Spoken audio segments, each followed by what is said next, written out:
Итак, добрый вечер. Мы продолжаем наше изыскание.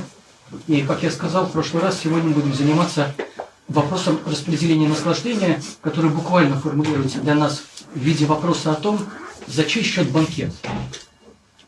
Вопрос этот вовсе не прост, и удивительно, что на самом деле, читая Фрейда, невзирая на все тонкости, которые из него можно извлечь, невзирая на ту совершенно инновационную перспективу, которую в изучении наслаждающейся материи психического субъективного он открывает, Фрейд нигде не говорит нам о том, откуда, собственно, то, что субъект получает в качестве своей доли наслаждения, берется. Для того, чтобы скрыть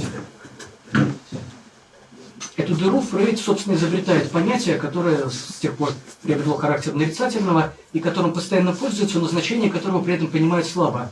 Это понятие либидо.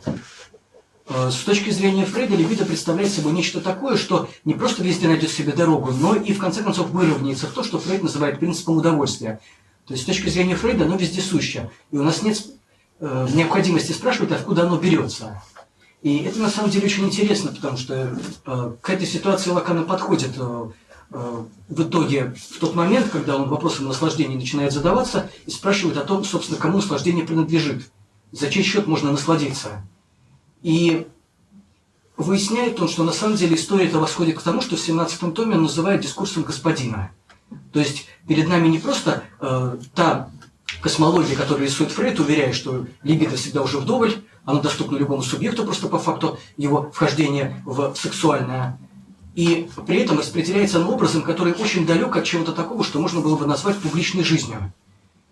Именно поэтому Фрейда очень часто, например, с марксистской стороны упрекали в индивидуализме и даже идеализме. Делалось это не просто так, у этого на самом деле есть смысл, потому что действительно, сколько вы Фрейда не будете читать, вы не обнаружите у него ни намека на то, что с наслаждением что-то не так, что у нас нет представления, откуда оно берется, что мы не знаем, кто его хозяин.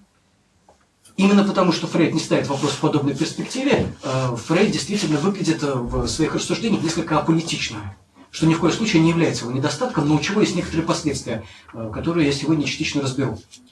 Напротив, Лакан немедленно требует, чтобы политика была возвращена, и это место остается непонятным, если не сделать опять-таки ту работу, которую сегодня мы проделаем, и без которой, я имею смелость заметить, 17-й семинар прочесть довольно трудно.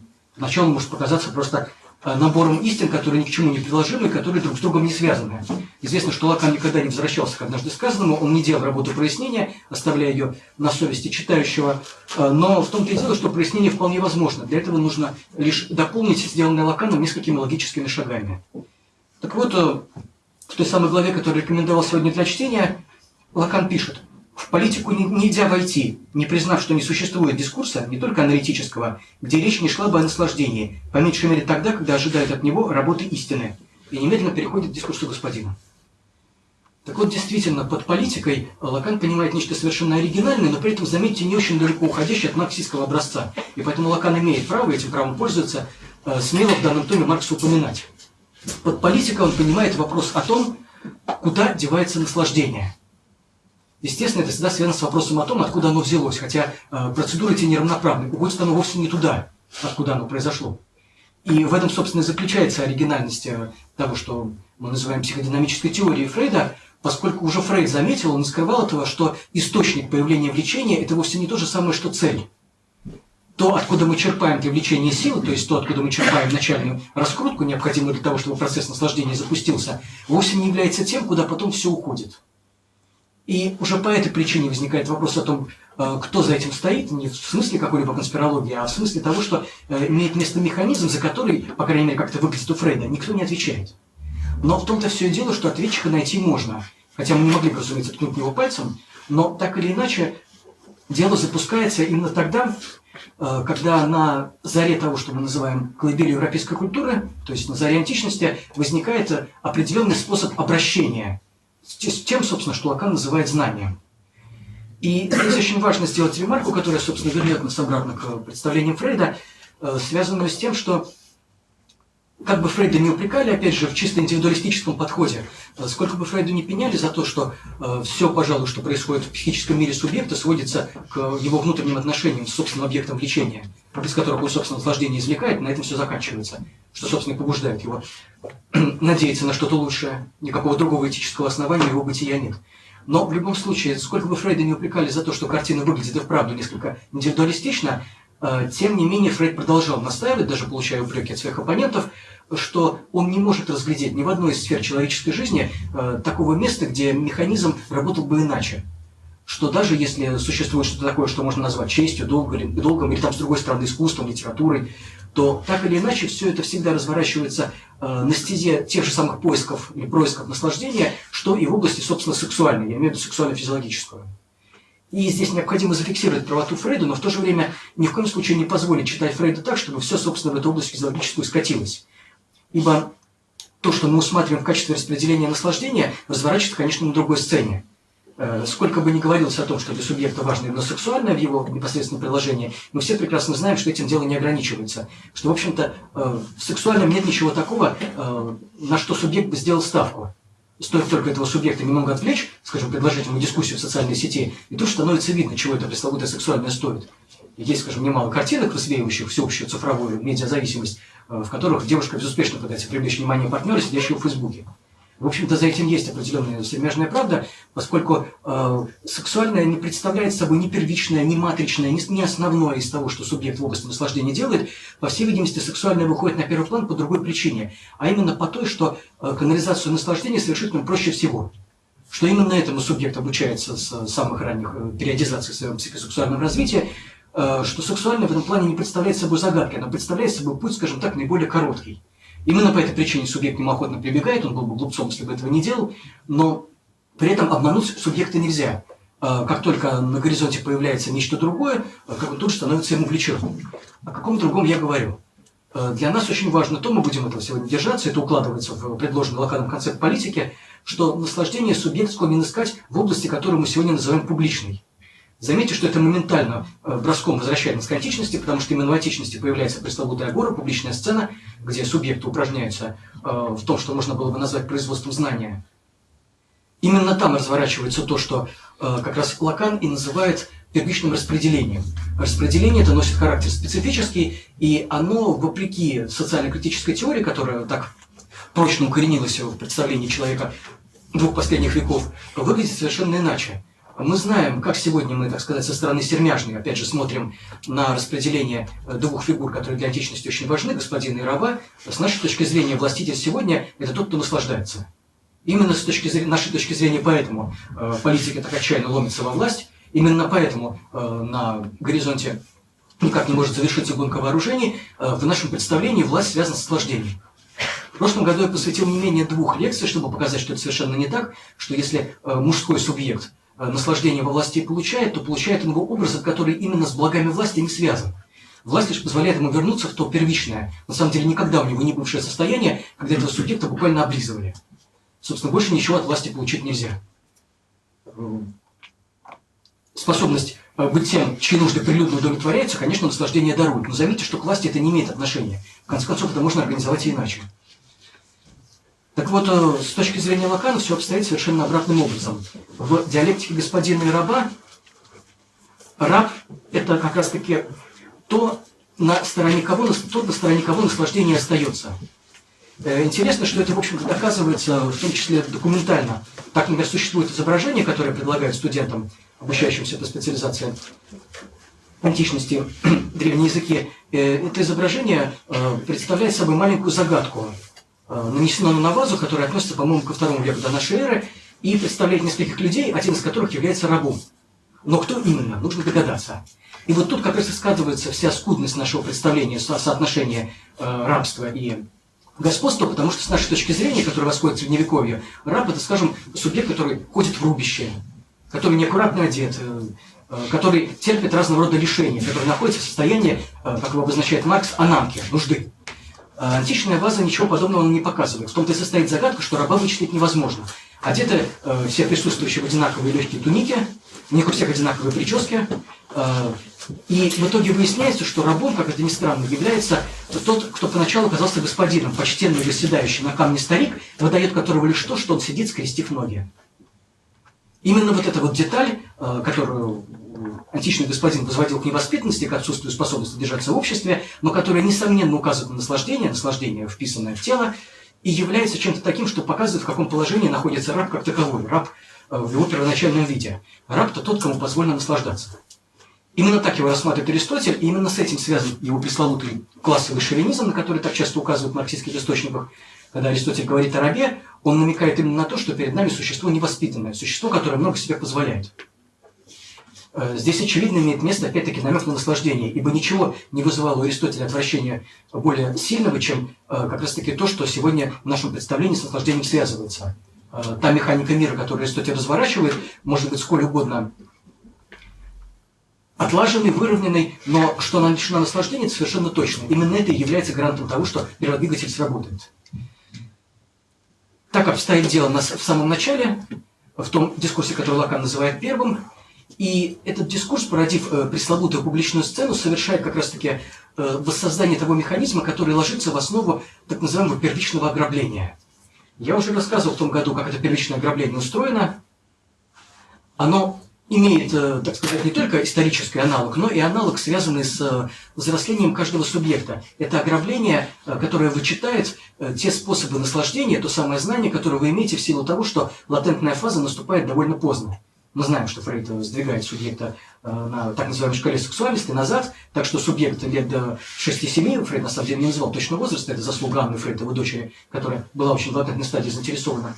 Так вот, Фрейд полагает, что в раннем возрасте субъект все еще находится в состоянии гиперсексуальности, что он располагает разными методами получения наслаждения, он активно ими пользуется, он делает это чаще, чем взрослый, у него есть на это свое искусство. Пусть это искусство неприемлемо в отношениях зрелых, так называемых генитальных, но тем не менее ребенок владеет им в совершенстве. Будь это оральная стадия, анальная или фаллическая, ребенку без труда удается извлечь наслаждение всеми означенными путями. Вся эта малина заканчивается именно с наступлением латентного периода. Но почему этот период наступает? С точки зрения Анны Фрейд, которая была крайне аполитична, именно в лакановском смысле, так происходит потому, что субъект входит в новую фазу развития. Почему это происходит, что это за фаза, кто в конце концов в этом виноват, ее не интересует. Важно то, что ребенок наконец отвлекается от первичной мастурбации посредством этой самой инфантильной сексуации и переходит в стадию, в которой он становится способен к освоению культурных богатств. То есть он приобщается к социуму. Разумеется, чтобы это приобщение совершилось, ребенка необходимо ограбить, то есть необходимо у него это наслаждение отнять. Само по себе же оно не способно рассеяться в пространстве. Значит, оно кому-то переходит, значит, возникает какой-то другой резервуар. Вот что очень важно, и Лакан немедленно это замечает, развивая в данной главе учения о резервуаре и господствующем означающем, в котором необходимо по меньшей мере два означающих. Одно из них образует запруду, другое приоткрывает и перекрывает кран. Сколько может накапать за один раз, столько наслаждения вы получите. Что является оператором этого крана? Об этом Лакан говорит еще в 11 семинаре. Это, безусловно, объект А. Что такое объект А? Зачем он нужен? Объект А, как много раз говорилось, нужен для того, чтобы вы могли извлечь порцию наслаждения. Если наслаждение представляет собой нечто невозможное, если его нельзя освоить, у субъекта просто нету, скажем так, пищеварительного аппарата, который мог бы это предпринять, то на помощь нам приходит что-то такое, что как ложкой из тележки мороженщика извлекает удобный для поедания шарик. Именно это представляет собой цикл наслаждения. Это касается и сексуального наслаждения, и в нем эти циклы проще всего усмотреть. Это возбуждение, нарастание возбуждения, дохождение до пика, в котором срабатывает тревога, и немедленная разрядка, в которой вы отдаете часть своей плоти. Это очень ярко выражено, если вы мужчина, но в общем у женщин происходит то же самое. Таким образом, именно объект А совершает нарезку того самого первичного наслаждения, первичного капитала, который принадлежит кому? Лакан указывает на то, что он образуется именно в результате ограбления. Ограблен поначалу раб, потому что именно раб производит то самое знание, посредством которого он наслаждается, наслаждаться ему можно, он находится, по заявлению Аристотеля, в свинском состоянии, что, собственно, означает, что он наслаждается, потому что еще делает свинья, чему она еще предназначена. Так вот, наслаждение этот господин в итоге себе забирает. И интересно, что поначалу он довольствуется тем, что Лакан называет десятиной, то есть определенной частью, большего ему не нужно. Но в итоге аппетиты растут, и возникает как раз-таки то, что нам сегодня известно под именем капитализма. С тех пор возникает возможность забрать все. И заметьте, пожалуйста, что именно эта эпоха порождает у нас ощущение, что мы живем в долг. Мы прекрасно это чувствуем, мы это знаем. Даже если мы с детства пользовались большой свободой распоряжения благами родителей, все равно рано или поздно у субъекта возникает ощущение стыда. Именно это, кстати, делает неотвратимым невроз. неоднократно Фрейда спрашивали о том, нельзя ли каким-либо образом наладить такое благоприятное воспитание в семье, чтобы ребенок невроза избежал. И ответ всякий раз был отрицательным. Невроз возникает не потому, что ваша семья сработала неправильно, а по той причине, что в итоге все мы причастны к истории смены дискурса. Когда эта смена происходит, ни один субъект больше не может остаться в привилегированном положении. Каждый из нас оказывается должен. И это долженствование обычно выступает в форме, которая нам наиболее понятна. Именно, в общем, для этого служит тот универсальный механизм обмена, который постепенно разрабатывается по мере того, как человечество обретает цивилизованный облик. Этот механизм обмена сначала предстает в виде живой плоти, обмениваются рабами, женщинами и детьми, потом он, наконец, оборачивается в звонкую монету. Принято считать, что деньги смягчают тревогу, потому что позволяют вам расплатиться тогда, когда у вас больше ничего нет. То есть вы можете буквально себя выкупить, как это происходит в античности. Вы можете приобрести свое тело обратно, заплатив взнос или мзду. Но, с другой стороны, служат для приугошения тревоги, деньги, тем не менее, не могут нам не напоминать о чем-то таком, что мы задолжали помимо денег. Деньги лишь метонимически относятся к этому долгу, то есть они рядом положены, но они его не означают. Они его не замещают, вот что важно. Если бы речь шла о метафоре, то о замене можно было бы говорить. Но поскольку речь о метонимии, перед нами просто представитель. Деньги указывают на то, что вы должны, но они ваш долг не погашают. Эта ситуация резко отличает наше положение от положения античного раба, который мог себя выкупить и гулять на свободе, став, в конце концов, лицом вполне уважаемым, даже, например, известным поэтом. Так вот, Лакан об этом пишет следующее. Важно понять, что сегодня есть еще один подсказываемый нам универсальный способ расплатиться. Именно в этом способе, начиная с марксизма, мы видим обман. Этим способом является, конечно же, работа. Такое вот, что пишет о работе Лакан. В отличие от знания, которое представляет собой средство наслаждения, работа является собой нечто совсем другое. Даже если она осуществляется теми, кто обладает знанием, то, что она производит, может, конечно, оказаться истиной, но только не знанием. Никакая работа никогда еще знания не порождала. И препятствует этому что-то такое, о чем дает знать тщательное наблюдение над тем, как строится в нашей культуре с отношениями между дискурсом господина и чем-то таким, что, возникнув, дало начало изучению того, что с точки зрения Гегеля на этот дискурс наслоилось. Уклонение от абсолютного наслаждения, условия которого заданы тем, что, привязывая ребенка к матери, общественный сговор делает ее очагом запретов. Это зубодробительная фраза, названная одна из самых длинных у Лакана, одна из самых сложных, тем не менее представляет собой исчерпывающее описание того, что сегодня происходит. Заметьте, пожалуйста, что именно при капитализме, это культурный факт, факт исторический, как раз таки возникает пресловутая семья. Семья в том виде, в котором мы ее знаем. На эту тему было немало очень важных спекуляций, скажем, в измышлении Фуко, который подметил, что именно семья, скажем, является первичным источником мастурбации. То есть именно семья частично возвращает субъекту то, на что его ограбили в дошкольном возрасте. Потому что именно в семье для ребенка складываются благоприятные условия, отдельная комната, например. Мы говорим о семье буржуазной, в частности, которая представляет собой средь семьи как таковой, с логической точки зрения. Эта семья представляет собой условия вхождения в сексуальное. Ничего подобного ранее, похоже, она не выполняла. То есть эта функция обнаружится только во времени, которое Фуко называет современностью, и которое у него примерно начинается века XVI, то есть с эпохи Возрождения. То есть действительно очень важно то, что сегодня меняются показатели того, что ранее считалось незыблемым. Скажем, как смотрели на работу в античности. Мы прекрасно знаем, как не нужно открывать для этого каннуарий. Работает только раб. И работа – это вовсе не то, что позволяет ему жить. Жить ему позволяет нечто другое, а именно то, что семье он принадлежит. Работа – это, так сказать, бонус. Были рабы, которые не работали, или работали таким образом, который работы сегодня никто не назовет. То есть раб – это не обязательно тот, кто трудится. Само понятие раба появляется именно в виде, связанном с работой, гораздо позже. Раб – это просто безделушка, собственность хозяина. Работа – это не основное его занятие, даже если в итоге ему приходится пахать в поте лица. Напротив, сегодня работа – это средство расплаты. То есть нам предлагают работу в качестве чего-то такого, посредством чего мы можем откупиться и бежать к своим игрушкам. Вспоминается, на самом деле, один неплохой пост публициста, который, в общем, является сегодня одним из передовых исследователей современного языка и воплощает это исследование на практике. Это публицист Антон Котенев. Текст которого представляет собой работу со средствами, с которыми сегодня не работает, по крайней мере, с эпохи Сорокина больше никто. Это средства как раз-таки публичной речи, доставляющие наслаждение. Так вот, однажды этот блогер вопросил, а почему, собственно, мы так все рвемся домой с работы? Что у нас там, рабы в передничках, может быть, сексуальный театр, БДСМ? Зачем мы все торопимся поскорее туда уйти? И, в общем, действительно, это вопрос очень хороший, потому что совершенно непонятно, а зачем, собственно, субъекту прекращать работу? Ведь дома его ничего не ждет. Этим вопросом на самом деле задался Адорно вместе с Хорхаймером, заметив, что субъекту все-таки втюхиваются маленькие удовольствия, ну, скажем, просмотр телепередачи, прослушивание радио, музыки, вечеринки, алкоголь, то есть что-то такое, чем капитализм как будто бы расплачивается с ним за ежедневный монотонный труд. Но Хорхаймер тоже не позволяет себе обмануть и замечает, что, в общем-то, все это не только не покрывает того, что было отнято у работника, он уже не является рабом. Работник – это именно тот, кто думает, что трудом может откупиться, в отличие от раба. Так вот, у работника эти милые развлечения не только не возвращают ему то, что было награблено, но они, более того, ввергают его в состояние еще большего отчуждения. То есть эти маленькие развлечения служат дальнейшим средством ограбления. И не только потому, что за кинотеатр вы платите. Дело, в конце концов, вовсе не в этом. Есть контент, который можно накачать и бесплатно, но Хорхаймер намекает на то, что те развлечения, которые предлагает современная медиакультура, в конечном счете усиливают ваше отчуждение. Это означает, что вас грабят снова. Ведь отчуждение, по сути, и есть то, благодаря чему ограбление стало возможным. Лакан размышляет несколько иначе. С его точки зрения, как это ни странно, хотя работа знания не производит, но это не означает, что знание, которое дарует нам наслаждение, не может обманывать. В конце концов, нужно помнить, что на знание мы уже однажды были ограблены, то есть у нас были отняты средства детского наслаждения, и это означает, что взамен нам было дано что-то еще. Именно поэтому я с таким пристальным вниманием рассматриваю уже второй год период, называемый латентным, поскольку с моей точки зрения совершенно очевидно, что латентный период представляет собой не затишье, как его рассматривала Анна Фрейд, не приугасание всех механизмов извлечения наслаждения, не остановку этого конвейера, а напротив появление наслаждения совершенно с другой стороны.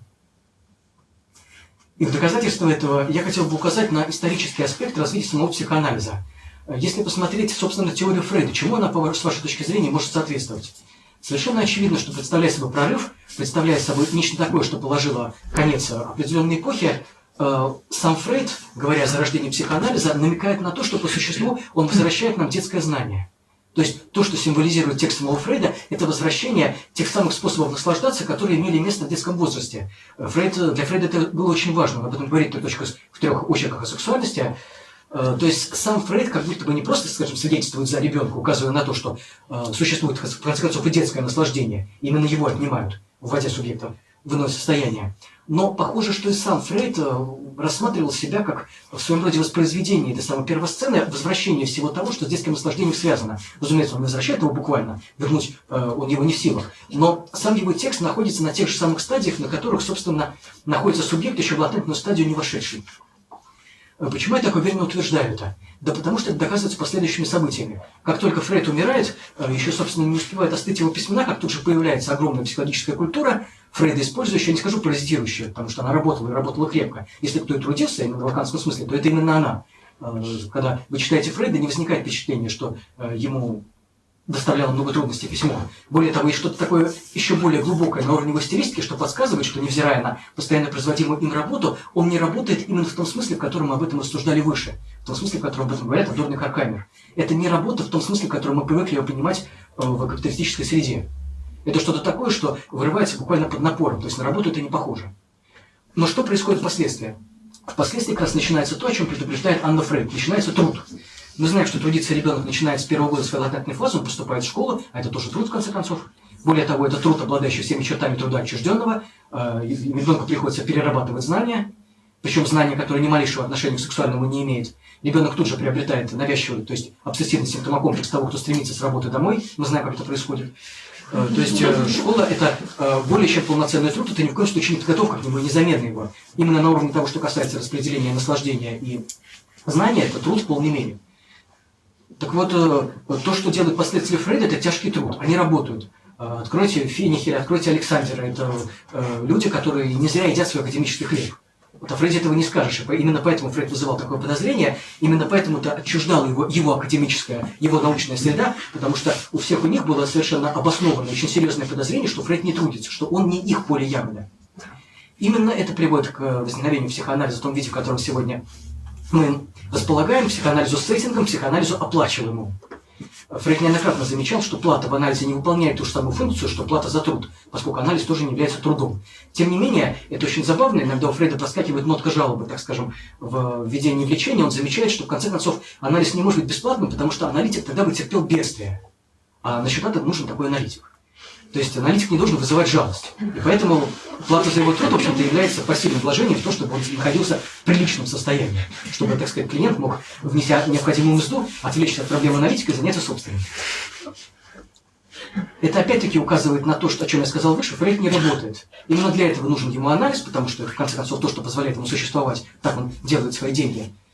Но в любом случае вся эта пасторальная картина завершилась с выхождением психоанализа на теоретическую сцену. Как только на этой сцене появляется психолог, врач образца 30-х годов, как становится видно, что он трудится в полной мере. Это, кстати, ставит вопрос о том, зачем, собственно, ему анализ, то есть зачем ему сеттинг.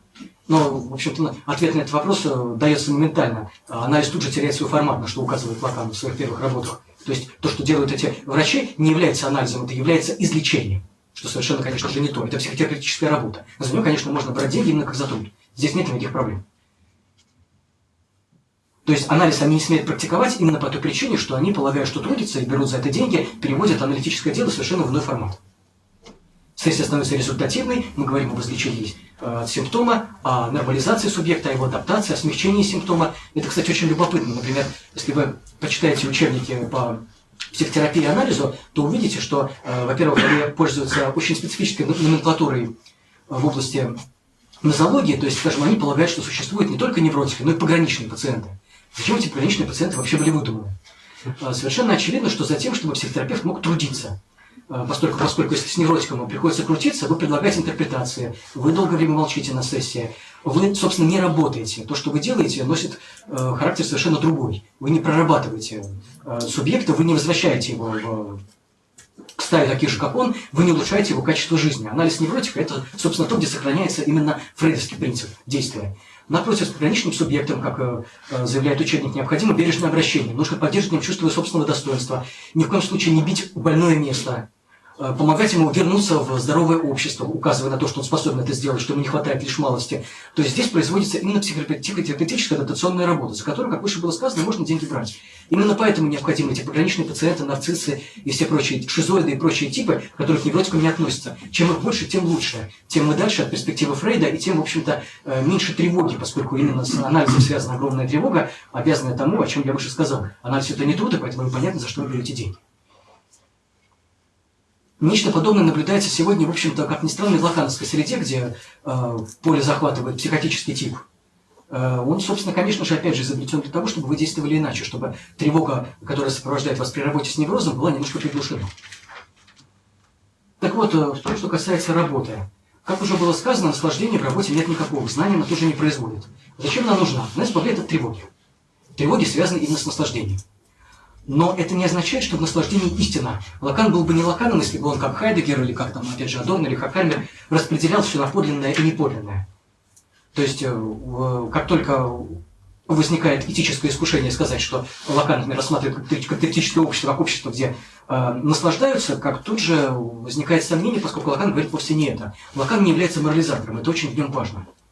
То есть Лакан никогда не совершал операции, которые с легкой руки совершали неомарксисты, показывая, где имеет место отчуждение, где имеет место ограбление, где имеет место получаемое субъектом в консюмерическом акте наслаждения, а где якобы имеет место подлинная борьба. То есть такого рода разведения у Лакана вы не найдете. Именно по этой причине схема Лакана представляет определенную сложность, но именно она позволяет нам разобраться в ряде вполне реальных явлений, чего не позволяет сделать, скажем так, по-школьному понятый марксизм. Так вот, Лакан считает, что хотя работа знаний не производит, тем не менее существует нечто такое, что позволяет в нее сбросить наслаждение в качестве именно резервуара. Эта возможность возникает в том числе по той причине, что кое-что от дискурса господина мы наследуем. Он может смириться с дискурсом университета, дискурсом истерички, дискурсом аналитика, но есть всегда нечто основное, что в любом из этих дискурсов сохраняется. Это то, что характеризует отношения господина и раба. Они больше не воспроизводятся в социуме, но модель, которая задается этим дискурсом, остается живой. Так вот, работа наслаждения не производит, но тем не менее, поскольку работа имеет отношение к латентной стадии, она все же позволяет вам наслаждение купить. Именно в этом состоит ее назначение, и то, как эта купля-продажа производится, представляет интерес, потому что наслаждение, это даже купив, вы не получаете. Другое дело, что вы его придерживаете, и это очень важно. Именно здесь возникает самая прокрастинация, которая для сегодняшнего трудящегося субъекта очень характерна. И для того, чтобы обрисовать, как это происходит, я написал текст, вышедший в журнале «Логос», в котором обрисован один из очень важных механизмов накопления и сбережения этого наслаждения. Этот механизм является по отношению к нашей теме ближайшим. Он связан как раз с тем, о чем я говорил выше, с сообществом психотерапевтов. Как уже было выше сказано, не секрет, что после Фрейда нам остается не только теоретическое наследство, но и огромные запасы наслаждения. В конце концов, они должны были быть как-то освоены. Если Фрейд ими не пользовался, то это означает лишь то, что они ему были не нужны, что Фрейд представляет собой как раз-таки того, кого Лакан называет богачом. То есть, если вы читаете Фрейда и не видите того, что он наслаждается, то это не по той причине, что наслаждение не было ему доступно, а лишь по той, что доступ к нему был организован так, что в дополнительном производстве не было ни малейшей нужды. Фрейд это чувствовал. Не случайно он неоднократно приводит метафору капиталиста, который обладает собственностью. И заметьте, что здесь открываются как раз политические корни предприятия Фрейда. Потому что Фрейд полагает таким капиталистом ребенка, но в то же время и себя, поскольку ему тоже присуще знание. Этот капиталист нужен для того, чтобы, как говорит Фрейд, вы могли в дальнейшем влюбиться. Что это означает? Капиталист – это та инстанция на уровне детского бессознательного, которая хранит память о первых любовных впечатлениях и наслаждениях с ними связанных. Именно они, накапливаясь, преобразуясь в проценты, которые вам отчисляются, в дальнейшем делают возможной так называемую зрелую, взрослую любовь. Вы можете влюбиться, говорит Фрейд, потому что вы любили в детстве. И именно из-за детских запасов наслаждения вы черпаете то самое глубочайшее удовольствие, которое любовные отношения вам приносят. Иного способа влюбиться нет. Это означает, что любовь, опять же, представляет собой не то высокое, великолепное, вызывающее самое радужное ожидание чувства, в виде которого принято живописать в литературе, а напротив, любовь – это лишь жалкие огрызки того, чем мы располагали тогда, когда мы себя не помнили. В этом плане мысль Фрейда звучит пессимистично, но в то же время она оригинальна, это много искупает.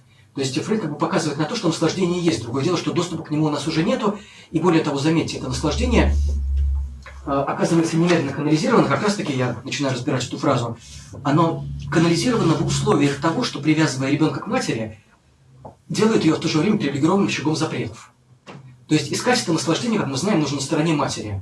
Мать прекрасно знает, что у нее возложена функция казначея этого наслаждения, первого советника, то есть мать относится к ребенку, как, скажем, Бог тот относится к верховному божеству Ра, он его хитрый помощник. Тот, кто его обманывает, тот, кто живет за его счет, и в то же время тот, кто помогает ему воспользоваться богатством. Не случайно, скажем, именно Бог тот изобретает письменность. У Derrida есть замечательная работа «Фармакология», в которой этот механизм, опять же, диалектики раба и господина прекрасно описан. Так вот, мать является распорядительницей, хранительницей наслаждения ребенка, она им оперирует, она представляет собой инцестозную фигуру, и таковой ее, несомненно, делает социум не для того, чтобы субъекта побудить вступать с ней в отношения. Мы знаем, что этого не происходит, что, как замечает Лакан, мать не так уж сексуально привлекательна. Но инцестозная фигура названа именно потому, что выступает в роли хранителя наслаждения самого ребенка. В это наслаждение она вносит, как мы разбирали в прошлый раз, анальную нотку, что навсегда для субъекта открывает вход в невроз навязчивости, который может быть довольно плодотворным, особенно если его проработать. Невроз навязчивости вовсе не означает дезадаптации. Если это дезадаптация, то это тот самый способ, которым, по выражению Делеза, машина, ломаясь, продолжает работать. То есть без невроза навязчивости обойтись нельзя. Он является единственным ключом, единственным способом допуска именно в область публичного успеха, потому что он представляет собой нечто, что основано на функции поиска признания. Так вот, мать снабжает ребенка этой функцией, давая ему доступ к своему анальному наслаждению, которое, как хорошая приправа, как катализатор, запускает весь процесс. На пике анальности, как известно, ребенок находится на пике развития своей сексуальности, детской сексуальности, которая будет в качестве капитала находиться вместе с ним всю жизнь. Другое дело, что этим капиталом вы не управляете. Как производится отчисление, не знает никто. И лишь возможность посмотреть, каким именно образом на уровне дискурса это наслаждение начинает свое круговращательное движение, лишь посмотрев на это, мы можем немножко составить себе представление о том, как субъект наслаждается, собственно, помимо того, что я в аннотации назвал полом. Заметьте, пожалуйста, что именно это характеризует латентную стадию. Что такое латентность? Это состояние, в котором у вас нет пола. Я полагаю, что это прекрасное определение, в общем, оно соответствует и происхождению слова, и его первичному значению. Действительно, как замечает дочка Фрейда, субъект, ребенок, как раз хороший термин латентной стадии, что он как бы приобретает равные права и возможности вне зависимости от того, какого он пола. Это, заметьте, открывает для нас возможность обучения, независимо от пола, смешанных школ. Смешанные школы, несомненно, базируются на представлениях Анри Фрейда латентной стадии, ведь у ребенка как бы в этом возрасте, опять же, нет пола. Мы знаем, что это не совсем так. Что более того, если говорить о латентности, то нам скорее нужно относить ее к тому, о чем я говорил на предыдущих занятиях. Это нечто такое, что захватывает часть женской сексуации.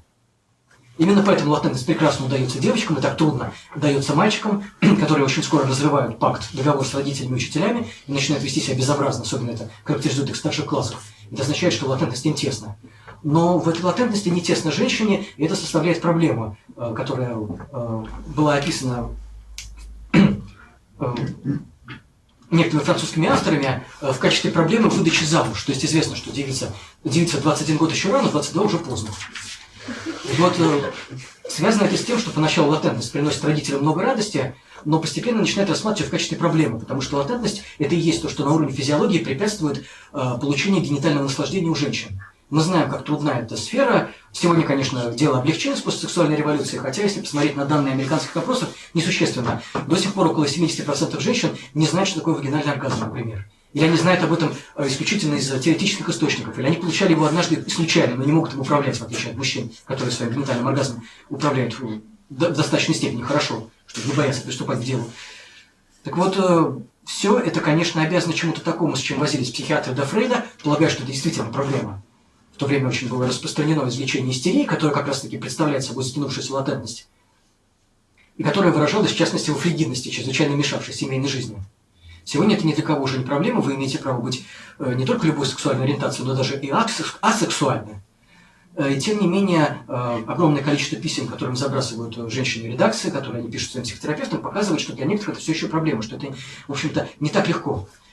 Я полагаю, что проблема здесь, опять-таки, не, собственно, в сексуальном, а в том, что характеризует именно латентность как определенный способ располагания наслаждением. Скажем, почему истеричка фригидна? Потому что она наслаждается. Это очевиднейший ответ, который никак не доходил до врачей до фрейдовской эпохи, но который Фрейд раскусил на раз. Очевидно, что вы не хотите заниматься сексом, потому что у вас есть что-то поинтереснее. Это характерно, скажем, для мужчин, в том числе даже удивительно, что это так сильно могло смутить врачей XIX века. Если истеричка не занимается сексом, если мужчина ей не нужен, то это потому, что она в латентной стадии нашла другие источники. Они занимают ее полностью, они обеспечивают возможность разрядки, даже если она этого не замечает. Только таким образом фригидность возникает. Никакого другого физиологического объяснения у нее нету.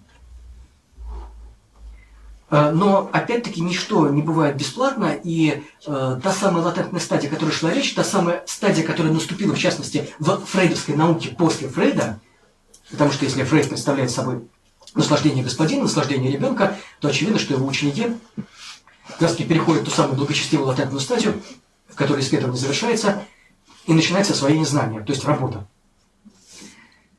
И тогда возникает вопрос, если Фрейд, наслаждаясь, не наслаждался, то что тогда происходит впоследствии? Очевидно, что не наслаждаются, наслаждаясь. То есть те самые врачи, которые в поте лица работают с психотиками, аутическими субъектами, субъектами крайне поврежденными, субъектами с травматическим неврозом, они все должны чем-то наслаждаться. Совершенно очевидно, что они наслаждаются, иначе бы они этой тяжелой деятельностью бы не занимались. Почему, собственно, не позволить себе то, что позволял себе Фрейд? И что позволил себе Лакан, чему он так всех разозлил, что, собственно, привело к его изгнанию из Всемирной ассоциации психоаналитиков. Привело к его изгнанию, опять же, несомненно, то, что он не работал. С этой точки зрения ни черта не делал. Он говорил странные слова, которые, в общем, соответствовали чему-то такому, что обнаруживается на уровне реального, но при этом он совершенно не желал производить именно работу, то есть труд. Это, кстати, сказалось и в том, что характеризует его психоаналитический труд. Известно, что именно Лакан вводит так называемый безвременной сеттинг, то есть сеттинг, в котором совершенно не важно, сколько длится сессия, она может закончиться в 5 минут, может распространиться на 2 часа, но если она распространилась на 2 часа, заметьте, что при сложении 2 сессий вы не получаете часовую. Это означает, что вы приступили к границе в том и в другом случае, то есть виновны вы дважды. Более длинная сессия не компенсирует более короткую, поэтому этого Лакану не простили, собственно, это изгнанием закончилось. Так вот, почему нельзя себе, если Лакан так легко наслаждается, если Фрейд так привлекателен своей порхающей быстрой теории, то почему, собственно, всем этим, в конце концов, не заняться? Что удерживает? Неужели только чувство вины? Похоже, что Фрейд склонялся к подобному ответу. Поскольку чувство вины из субъекта неустранимо, то именно оно, в общем, не позволяет ему заняться приятным времяпрепровождением, скажем, теоретическим творчеством, а побуждает его тяжко осваивать предыдущее наследие, чтобы потом тяжко применять его в кабинете. Но очевидно, что все не так просто. Одно только чувство вины не может побудить субъекта заниматься тем, что не доставляет ему наслаждение, то, что не приносит ему разрядку. А наслаждение – это разрядка и есть, заметьте, это не удовольствие. Это то, что позволяет ему разрядиться, не более того. Так вот, не позволяет разрядиться, я полагаю, не только чувство вины, но и очевидно то, что там чем-то наслаждаются, но наслаждаются чем-то совершенно другим. Совершенно очевидно, что субъект не дурак, как неоднократно у Лакана говорилось, и он все наслаждение не упустит. Если где-то он кажется трудящимся в поте лица, то будьте убеждены, что это не бесплатно. Так вот, в статье я поставил вопрос о том, чем, собственно, наслаждаются терапевты, иногда относящие к своему методу аналитическому, иногда выходящие за пределы анализа. Но, тем не менее, все они наследуют Фрейду. Чем они наслаждаются, если они наследие Фрейда осваивают в рабочем режиме? И я произвел некоторую реконструкцию, показав, что их наслаждение, в отличие от фрейдовского, укоренено в их речи. Я уже выше сказал, что чтение Фрейда не оставляет впечатления, что он наслаждался, напротив, скорее читать его тяжкий труд Лакана, что, кстати, говорит о том, что здесь имеет место наслаждение садистское, в Лакане часто его усматривали. Садистское по отношению к читателю и слушателю. Так вот, когда мы читаем Фрейда, у нас нет впечатления, что текст пронизан наслаждением. Более того, он кажется очень строгим. Фрейд не позволяет себе ни сентиментальности, ни нытья, ни мистической веры, ни эзотерических предположений, которые могли бы удовлетворить его чувство значимости или потребность в мистицизме. Текст Фрейда таких наслаждений не дарует. Именно поэтому его дергали многие писатели в эпохе, пытаясь понять, нельзя ли это наслаждение из него извлечь. Скажем, Роман Ролан, известнейший мистик, сладострастник в области эзотеризма, полагавший, что существует нечто такое, что Лакан называет наслаждением Бога, которое Роман Ролан обозначает в виде первичного океана, где купается человеческая сущность, которую можно, естественно, состояние которого можно добиться, например, медитацией или некоторыми наркотиками. Так вот, этому сладострастнику Фрейд отвечает сухо, что его теория ничего подобного не подразумевает. Что в нее с точки зрения именно первичного океана, океана, в котором субъект, как зародыш, в амниотических водах растворяется, не войти.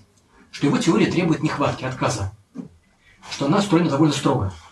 И я как раз показываю, что как только влияние Фрейда заканчивается, как только возникает дозволение трудиться, которого Фрейд никогда не давал, как тут же возникает и наслаждение текстом. С этим наслаждением вы можете ознакомиться непосредственно в первом семинаре, когда Лакан еще приглашал гостей со стороны. В частности, одна из приглашенных им дам разбирает случай ребенка-волка. И описывает она его, как я уже вам, по-моему, говорил на лекциях позапрошлого года, настолько слащавым образом, она настолько увлечена своей терапевтической ролью при этом ребенка, настолько убеждена, что без нее он шага не сделает, что именно она является ключом к его развитию, что в итоге ее стилистика становится стилистикой, в дальнейшем переросшей в целую плеяду подобных произведений, которые, в частности, очень распространились в области, которую я называю областью, посвященной неговорящим субъектам. У нас неговорящими субъектами являются дети с нарушениями развития. И я показываю, что именно возможность возиться с этими детьми, находиться при них, исполнять при них функцию, которую я опишу ниже, и является источником величайшего наслаждения для терапевта. Он готов за это поступаться своим временем, отсутствием теоретического развития, он готов дать за это все, что угодно, лишь только ему эту функцию позволили исполнять.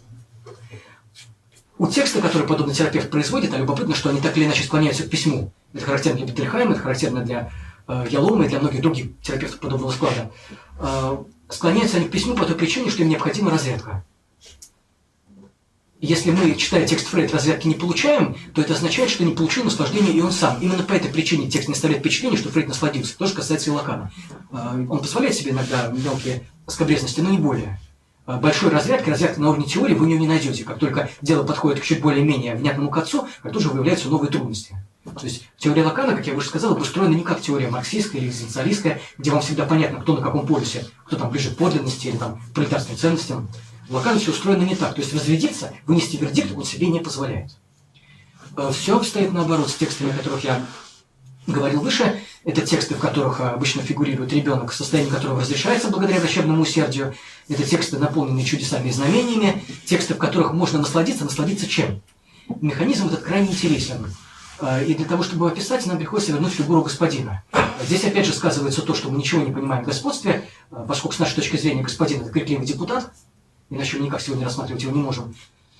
Но опять-таки, если вернуться к лаканской перспективе, мы видим, что господин – это тот, кто лишен некоторых средств. Ему чего-то недостает. В общем, его довольно уместно будет, не погрешая против истины, назвать инвалидом. Он инвалид в области наслаждения. Именно так действует госпожа Делефор, именно так она опознала своего подопечного, она заметила, что он не в состоянии наслаждаться, что у него, как она выражалась, зажимы на теле, выражение, ставшее потом крайне популярным, что он не в состоянии расслабиться, что он не может действовать так, как действуют другие дети, у него отсутствует присущая маленькому ребенку в его возрасте пластичность и грация. И все, что она делает, она пытается наслаждение ему подарить, то есть находится она в истерической позиции. Это может прозвучать странно, потому что мы привыкли, что терапевт занимает позицию зрелого. Заметьте, что Фрейд о зрелости никогда не говорил. Он говорил об образованности, об изяществе мысли, о способности удерживаться от выражения чувств, но о зрелости никогда. О зрелости заговорили как раз-таки те самые терапевты, которые находились по отношению к знанию Фрейда в латентной фазе. И это тем более подозрительно, что ни в малейшей степени зрелость их стороны не обнаруживается. Напротив, то место, которое они занимают, это как раз-таки место условно-истерическое. Им нужно подарить наслаждение ребенку, как истеричка дарит наслаждение господину или же поврежденному отцу. Так как это происходит, опять же, в 17-м семинаре, где Лакан разбирает случай Дорны. То есть терапевт, видя, что ребенок не может наслаждаться, что ему что-то препятствует, начинает наслаждаться за него. Она это делает в том числе образом не только практически. Она с ним играет, гуляет, она ему дает разные предметы, чтобы он с ними играл, как с эквивалентами мочи и фекалий. Но она наслаждается, что важнее еще, образом теоретическим. У нее возникает огромная мистическая теория всеобщей связи. И кажется, что ребенок считывает ее сигналы, так как она воспринимает сигналы с его стороны. И кажется, что она вступила в какие-то особенные отношения с этим ребенком. Это значит, что господствует теория всеобщей соотносительности, на которой настаивали еще мистики. То есть она наслаждается наслаждением Бога. Занимает тем самым позицию сугубо мистическую, то есть становясь на сторону женской сексуации. Именно с этим связан тот привкус женскости, который вы можете уловить, читая в том числе работы терапевтов мужчин, начиная с Бетельхайма, опять же, заканчивая Еломом. Мы не говорим об этом прямо, это считается неприличным, то есть, естественно, невозможно сказать об этом на уровне, скажем, литературной критики. Но я думаю, что если вы прочитаете эти работы под тем углом, который я сегодня вам предлагаю, то вы заметите, что текст носит какой-то заигрывающий характер, что читателя развлекает, его щекочут. Ему как бы дают понять, что предметом изложения можно насладиться. Это очень ярко сказывается в большинстве работ Елома, Ирвина Елома я имею в виду, и это очень ярко сказывается в большинстве работ Бетельхайма. Это наслаждение немедленно расчитывается в публике, и оно канализируется в целый ряд маленьких традиций изображений, скажем, аутического субъекта. Взять пресловутого Форест Гампа или Человека Дождя, о котором я уже на наших занятиях говорил. Чем наслаждается там зритель? Да совершенно очевидно, что наслаждается он тем, что центральный герой, являясь по существу идиотом, инвалидом, может ставить окружающих в неудобные ситуации. При этом возникает тот же механизм, который я уже описывал в случае брачных отношений, когда мужчине приходится приугашать свою тревогу при грубых проявлениях женственности. Ему не позволено совершать разрядку, ему не позволено поднимать на женщину руку, затыкать ее, хотя, конечно, он иногда это делает, по крайней мере, цивилизованным образом, скажем, подшучивая над ней. То есть имя отца побуждает его реагировать на то наслаждение, которое женщина приносит. Но известно, что хороший муж, даже если жена засуетилась или испытывает какую-то чрезмерную тревогу, должен делать все, чтобы не показать того, что он раздражен. Собственно, к этому, в общем-то, функция хорошего мужа и сводится. Что происходит в области, где мы наблюдаем субъектом неговорящим, аутическим? Очевидно, что он доставляет окружающим массу неприятностей, своей наивностью, своей прямолинейной моралью, своей способностью наслаждаться кем угодно, своей способностью делать из каждого субъекта, который на пути ему встречается, свою мать, даже если это субъект мужской. Так вот, остальным окружающим может быть сколь угодно неудобно, но они не имеют права свою тревогу проявить, и приходится мириться с проявлением этого аутического субъекта. Именно это и составляет наслаждение публики, которое этот сюжет созерцает. Заметьте, что это типичное детское наслаждение, типичное женское наслаждение, оно организовано как наслаждение, имеющее место в ситуации предложения ребенка. Что такое ребенок и женщина, так сказать, вайза верза отец? Ребенок – это тот, кто поощряет матерью шалить или вести себя громко, или смеяться, щекотать, теребить окружающих, совершать неловкие движения, при том, что отец, по крайней мере, до определенного предела не может ему это воспретить. То есть у женщины доставляет удовольствие то, что в ее руках подвижное существо, вызывающее раздражение. В общем, это сказывается довольно часто, в том числе и в социуме. И именно этим можно насладиться. Мы знаем, как это умиляет других женщин. Во всякого рода анекдотах и шутках о папе, которому приходится терпеть детские капризы или остаться с ребенком наедине. Эта фигура вызывает у всех умиление, несомненно, садистического характера. Это означает, что диалектика господина снова в действии. Другое дело, что перед нами иной дискурс. Это не дискурс господина и раба, а дискурс истерички. Истеричка – это та, кто может господину наслаждение доставить, и та, кто получает наслаждение, созерцая, как окружающие пытаются этим господином сладить. В этом пункте наслаждения, собственно, и состоит то, чем пробавляются наши терапевты. Имея дело с ребенком аутическим, они наслаждаются тем, что по существу он может многое из того, что ему не позволено, скажем, семье, но позволено на сессиях. Он может многое, а они при нем выполняют функцию того, кто его неспособность наслаждаться и способность в то же время причинять другим тревогу, фиксирует.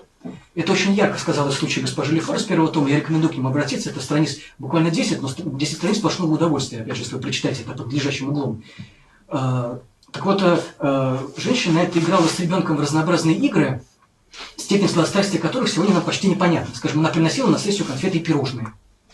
С одной стороны, можно было, конечно, утверждать, что перед нами жест гуманизма, перед нами воспитательный жест. В конце концов, они могли выступать поощрениями. Но даже на практике так это не работало, потому что поедать пирожные и конфеты он любил во время отправления естественных надобностей, прижимаясь при этом головой к ее переднику.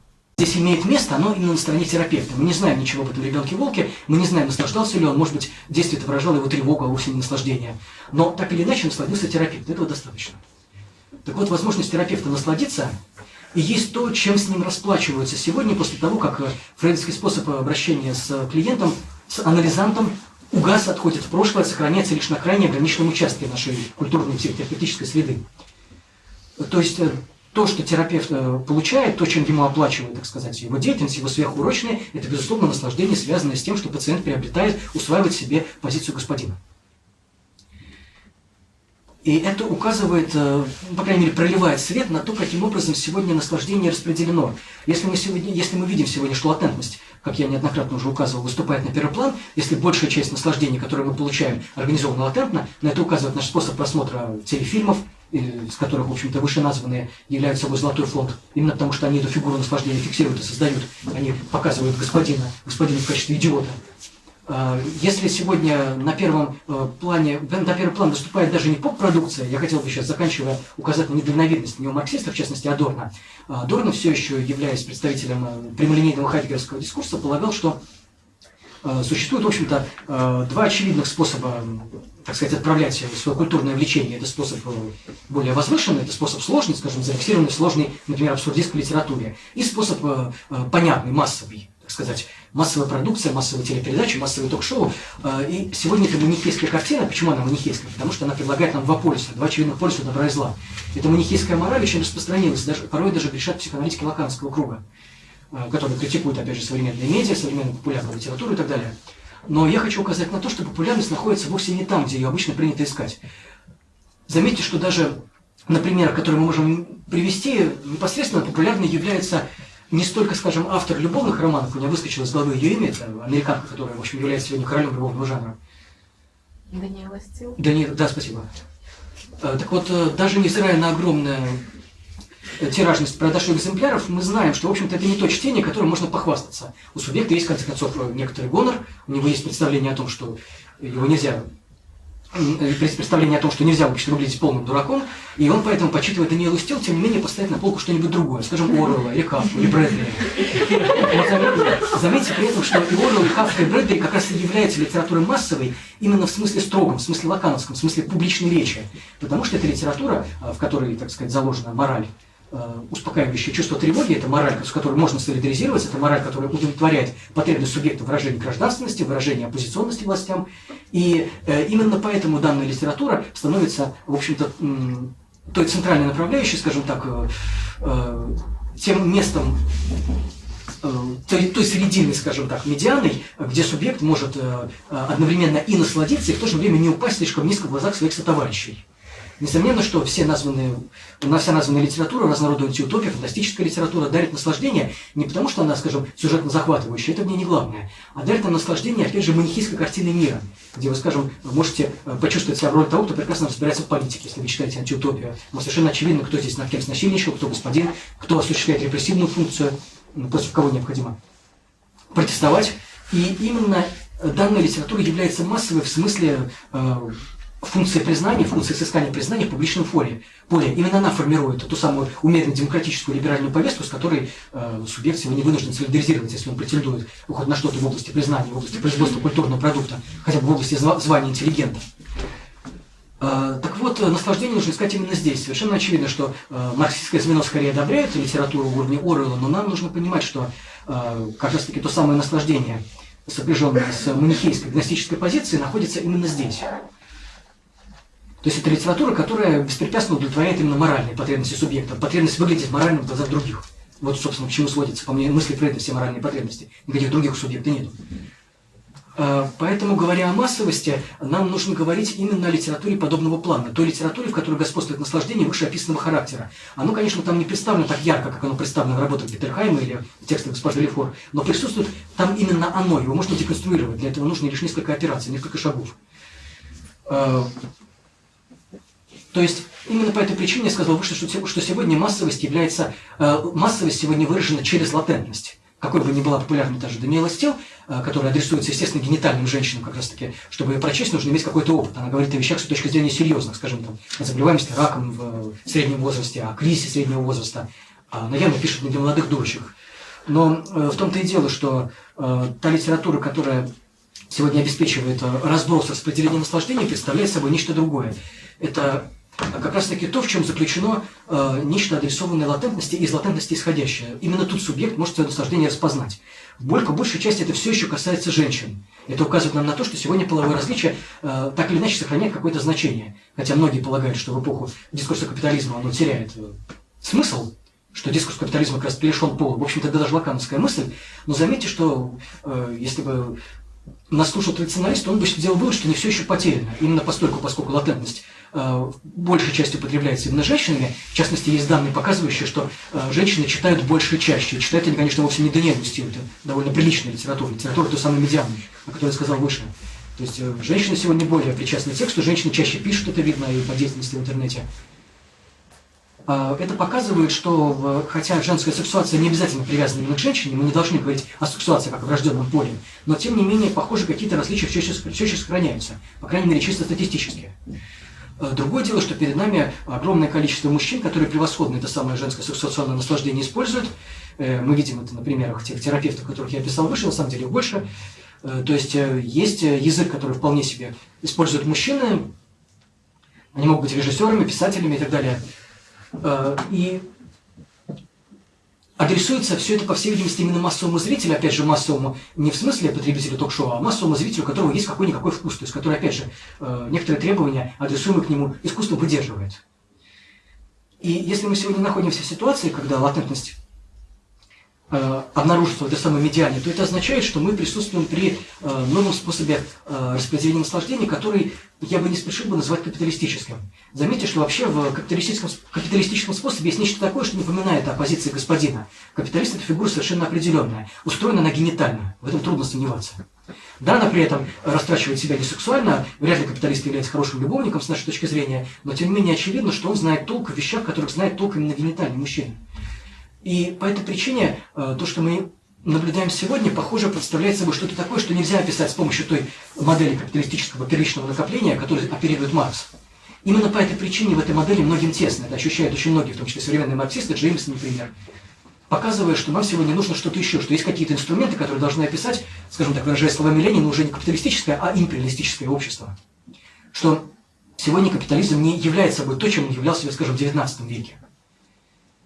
Я полагаю, что на самом деле этот термин вообще не обладает сегодня большим смыслом, что говорить о перипетиях наслаждения в том виде, в котором мы говорили о них сегодня, можно не употребляя слово капитализм. Говорить о них можно, опять же, опираясь на старые добрые понятия господина истерички, например. Этого вполне достаточно, чтобы увидеть, что происходит на довольно большой площади, на той территории, где мы сегодня находимся, читаем, высказываемся, потребляем литературу, кинематограф и так далее. Но в любом случае, завершая, важно уяснить, что, похоже, это наслаждение нам нужно усматривать не только по вполне легальным способам потребления продукции. В конце концов, никто не может вам запретить потреблять те медиа, которые вы хотите потреблять. Но необходимо увидеть, что этот дискурс расположен в том числе и там, где как будто бы его изгоняют. Это, опять же, наиболее ближайшая к Фрейду сфера – это сфера терапевтическая. Никто из ее представителей не согласится с тем, что он наслаждается, что у него есть какое-то особенное желание, кроме желания излечения, естественно. И это составляет, по сути, большую проблему, что я пытался показать в работе. Потому что мы даже близко, мы можем сегодня говорить о сексуальной революции, о том, что никого сегодня же не шокирует указание на сексуальное меньшинство или там какие-то необычные сексуальные практики, но ханжество наше сохраняется в том, что мы сегодня не можем даже заикнуться, говоря, например, о психотерапии, что у психотерапевта есть какое-то специфическое наслаждение. Особенно если этот психотерапевт работает с теми, кого мы считаем поврежденным и достойным всяческого сочувствия. То есть мы не можем даже пальцем шевельнуть в сторону тех, кто посвятил себя, опять-таки, аутическим детям и детям с тяжелыми нарушениями развития, кто работает с пограничными состояниями. И тем не менее, именно поэтому очень важно, не останавливаясь перед этим этическим барьером, указывать на то, что здесь есть способ наслаждаться. Что этот способ наслаждаться взялся, как я уже сказал, из того, что огромный капитал наслаждения, накопленных Фрейдом, так и не был освоен. Что наслаждаются они помимо Фрейда, но наслаждаются они именно тем, что Фрейдом было отброшено. То, что Фрейд свое наслаждение не взял. То, чем он себе наслаждаться не позволял. То есть нам необходимо четко возводить генеалогию наслаждения к определенным точкам, связанным с бытием господина, даже если это бытие господина разворачивается на довольно современном участке, в частности, представляется собой линию психоанализа, в которой, как я сказал выше, все начинается заново. Именно на новый старт претендует Фрейд, и, похоже, ему удается его учредить. То есть он снова, как капиталист, совершает первичное накопление наслаждения, которое потом разграбляется, канализируется, утекает ручейками по разным многочисленным психологическим направлениям. И вот с указанием на то, что ханжество сегодня не уменьшилось, как я неоднократно говорил, в том числе на прошлых наших встречах, о том, что, в частности, толерантность не добилась ни малейшего успеха, мы не стали более толерантными, лишь сместился фокус. То же касается ханжества и сопряженных с ним умолчания наслаждения. Мы не стали менее обскурантистскими в этом отношении, менее обскурантными, просто сместился фокус. Наслаждение сегодня там, где о нем опять нельзя говорить. То есть оно, опять же, на стороне класса, на стороне профессиональной группы, на которую, в общем-то, нападать не рекомендуется. На которую нападать так же опасно, как, скажем, в эпоху викторианскую было опасно раскрывать некоторые наслаждения интимного толка. И вот это смещение фокуса, я полагаю, нам предстоит исследовать. То есть, хотя я сегодня не сказал о его механизмах, но этого, конечно же, недостаточно, чтобы показать, почему это смещение происходит. То есть, как оно управляется, что за механизм господствует там, где происходит сдвигание этих тектонических пластов наслаждения. И я полагаю, чтобы этот механизм рассмотреть подробнее, нам снова нужно углубиться в то, что я в этом году назвал историей брачной жизни. Многие из оснований этого наслаждения, многие из оснований, которые поддерживают механизм этого превращения наслаждения, находятся именно там. В следующий раз мы поговорим об этом. Спасибо. Вопросы?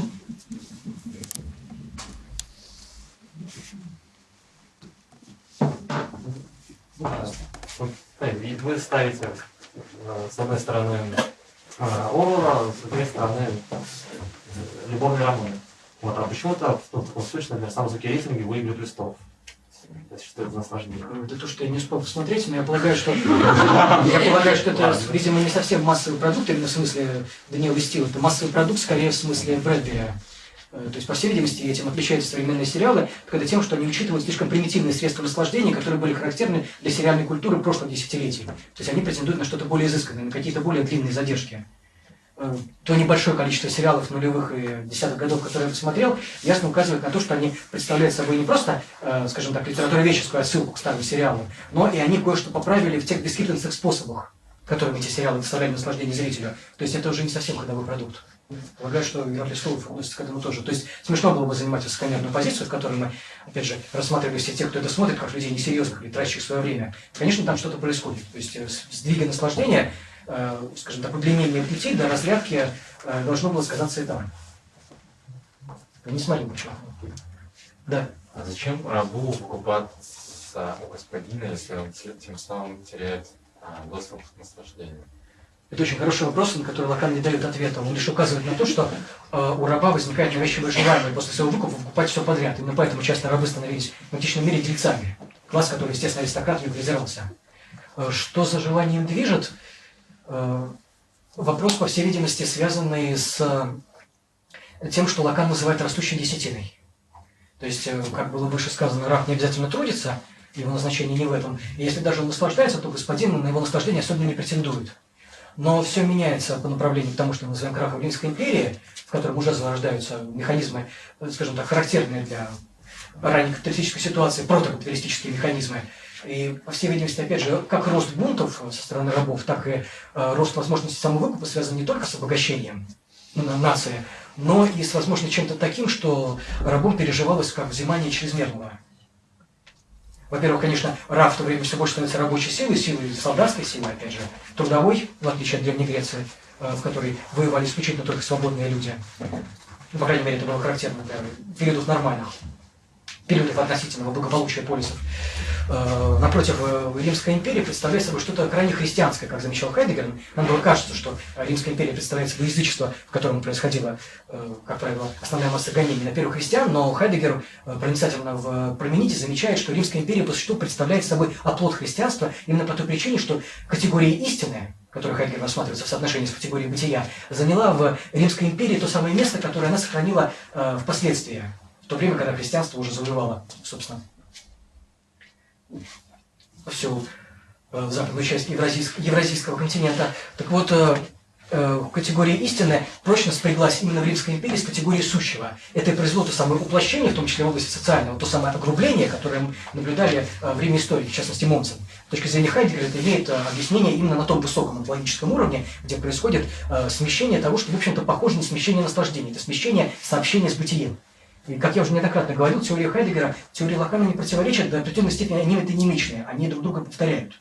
Так вот, Лакан, не говоря ни о наслаждении, ни о сексуальном прекрасном, тем не менее, показывает, как именно наслаждение сдвигается. Если в Древней Греции с ее раскованной вальяжностью отношения с бытием были организованы довольно тонко, как показывает Хайдеггер, через определенного рода литературную культуру, философствование и так далее, через механизм воспроизводства мифологического в том числе, то в Риме все это теряет свое значение, мифы уплощаются до легенды, то есть до боевых историй, повествующих о чем-то вполне реальном, в отличие от функций, которые не выполняли в Греции, нравственные функции, я имею в виду.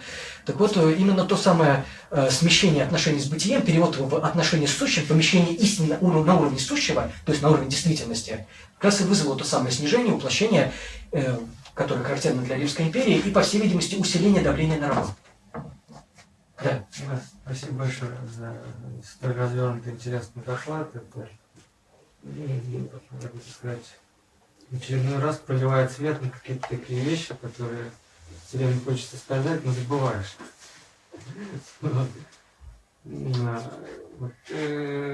Я мог бы ошибаться, так ли это, да, с Декартом, да, история, которая часто упоминается, и это очень интересно. Потому что я не могу понять, является ли это таким, вот, как это сейчас модно называть, протофашизмом, дискурс Декарта, да, и вот он является этим работником. Да, я понял ваш вопрос. Вы, по всей видимости, говорите о философской манере рассматривать Декарта как предшественника Гегеля, то есть предшественника на абсолютное знание. Именно в этой главе Лакан много говорит об абсолютном знании. И действительно, Декарт часто подвергается критике как тот, кто поставил «я» на место господина. Лакан называет это эгократией. Но я полагаю, я уделил немало времени в начале позапрошлого сезона, что Декарт этим не исчерпывается. Даже невзирая на то, что он открывает дорогу Гегелю, который, опять же, совершает то, что можно было назвать римским воплощением, то есть доведением всех доступных ему философских сфер до точки возникновения той самой науки логики, которая подминает под себя все то, что является особенным, и приводит происходящее к знаменателю всеобщего. Невзирая на то, что Гегель действительно порой рассматривает в качестве предшественника тоталитарной тематики, мы будем называть ее скорее тоталитарной, потому что это не совсем то же самое, что фашизм, и отождествлять их нельзя. Очевидно, что некоторые предшественники тоталитарности в философии Гегеля есть. Есть они в философии Декарта. Но я неоднократно пытался показать, что, пытаясь заложить фундамент для вот этого обобществления, вот этого характерного обобщения, большой генерализации на базе эгократии, Декарт, тем не менее, является тем, кто вносит и выказывает раскол. Не случайно в итоге этих эго у него два. Одно наблюдает, а другое является объектом наблюдения.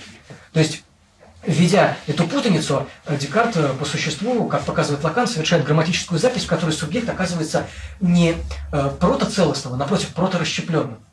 Декарт этому расщеплению сопротивляется, он бросает все философские силы на то, чтобы заставить мир не распасться, на то, чтобы эго сохранило прерогативы единства, но ему, как мы знаем, это не удается. Эго остается расщепленным, и я неоднократно показывал, что это расщепление потом сказывается в философской теории. У нас возникает две теории личности. Одна из них, собственно, картезианская, а другая из них просвещенческая. И если говорить о том, какой именно сегодня мы пользуемся, то это, несомненно, окажется именно просвещенческое, потому что то, что мы сегодня понимаем под активностью субъекта, под его самореализацией, под возможностью реализовать свои права, в том числе гражданские, под возможностью оказывать давление на правительство, все это нечто такое, что относится именно к просвещенческой теории личности. У Декарта никакой личности нет.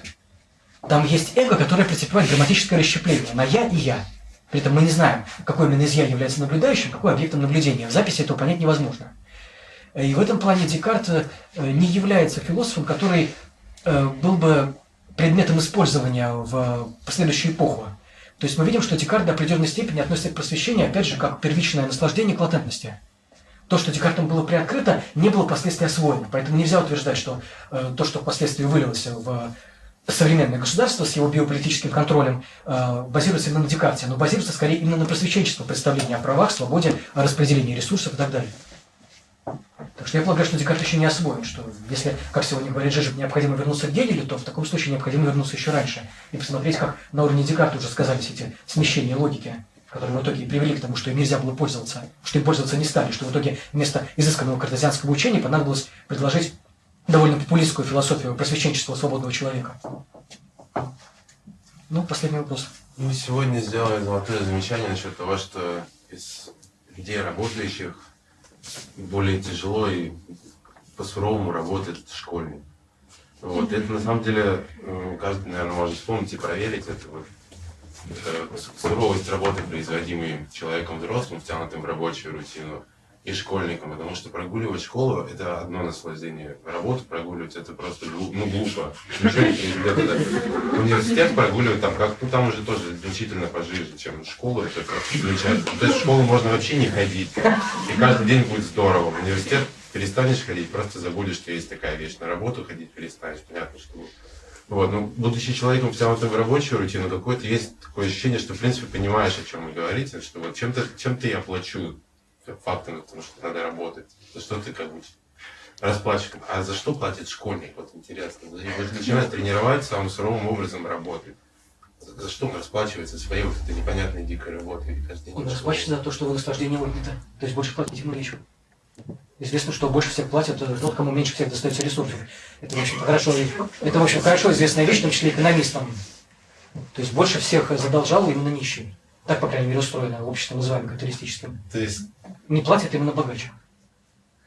ему нужно работать больше всех просто, потому что Потому что его он легче всего заставить это делать. Ну, потому что он убог и должен за это расплачиваться, конечно. Какой другой причины больше нет. Я в том возрасте, конечно, так и думал, на самом деле. Справедливость. Да. Ну что ж, большое спасибо. Тогда к следующему разу.